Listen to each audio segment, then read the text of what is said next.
టాలీవుడ్ యువ సామ్రాట్ అక్కినేని నాగచైతన్య తన రాబోయే చిత్రాల గురించి అభిమానులకు అదిరిపోయే అప్డేట్స్ అందించారు. ప్రస్తుతం చైతు వృషకర్మ సినిమాలో నటిస్తున్నాడు. ఎస్విసిసి బ్యానర్ నిర్మిస్తున్న ఈ సినిమా చైతు కెరీర్ లోని భారీ బడ్జెట్ తో తెరకెక్కుతోంది. విరూపాక్ష వంటి బ్లాక్ బస్టర్ ఇచ్చిన దర్శకుడు కార్తిక్ దండు ఈ సినిమాకు దర్శకత్వం వహిస్తున్నాడు. ఇటీవల రిలీజ్ చేసిన ఈ సినిమా ఫస్ట్ గ్లిమ్స్ కు సూపర్ రెస్పాన్స్ వచ్చింది. అయితే తాజాగా ఓ ఇంటర్వ్యూలో తన సినిమాల అప్డేట్స్ గురించి చైతన్య మాట్లాడుతూ, నేను ప్రస్తుతం వృషకర్మ షూటింగ్ ను పూర్తి చేసే పనిలో ఉన్నాను. ఇప్పటికే 85% చిత్రీకరణ పూర్తయింది. కేవలం 15% మాత్రమే మిగిలి ఉంది.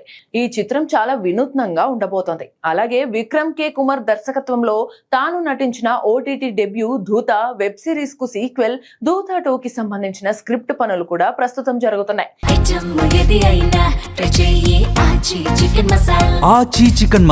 త్వరలోనే ఈ ప్రాజెక్ట్ సెట్స్ పైకి వెళ్తుందని తెలిపాడు. విలక్షణమైన థ్రిల్లర్ కథాంశంతో సాగే ఈ సిరీస్ కోసం ఫ్యాన్స్ కూడా ఎంతో ఆసక్తిగా ఎదురుచూస్తున్నారు. అటు వృషకర్మ నాగచైతన్య కెరీర్ లో ఒక ప్రత్యేకమైన స్థానాన్ని సంపాదించుకుంటుందని చిత్ర వర్గాలు భావిస్తున్నాయి. అన్ని అనుకున్నట్లు జరిగితే ఈ ఏడాది చివర్లో వెండితెరపై చైతన్య సందడి చేసే ఛాన్స్ అయితే ఉంటాయి. మొత్తానికి వరుస ప్రాజెక్టులతో చైతన్య ఫుల్ బిజీగా గడుపుతున్నారు.